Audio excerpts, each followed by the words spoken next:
Hi, Sir John Christian Gukon. This is my Nilay Letranista reflection. Number 1. A biblical passage that captures my module learning journey. I can do all things though Christ who strengthen in me. Philippians 4 verse 13.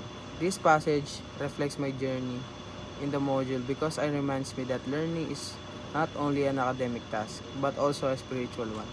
Every concept, activity, and challenge became meaningful when I relied on God for strength, patience, and understanding. Like Christ, like Christ guiding his this Disciple. disciple, he also guided me in my growth as a Letranite. Number 2, significant learning activities I've done in the module. Some of the most meaningful activities were reflective tasks about faith, creation, evil, and the Holy Spirit.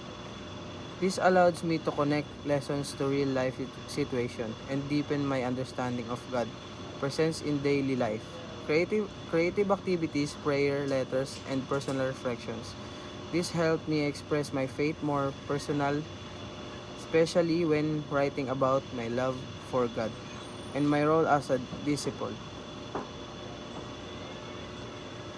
Significant realization learning that impacted my formation as a Letranite.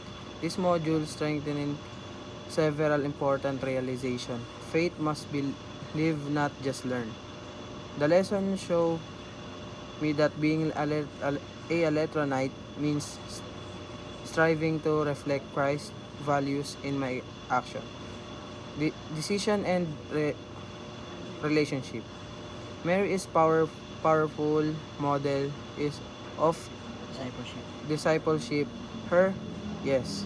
To God inspire me to be courage and open to God will even when it's difficult. Number 4. My feeling about my learning experience and challenges. Though the module I experienced a mixed emotion, grateful because I learned not only intellectual but it's spiritual challenge. Some topics made me reflect deeply on myself and my faith. Inspired the stories of Jesus, Mary, and the disciples motivate me to be better, hopeful. Despite struggles, I know God is guiding my formation.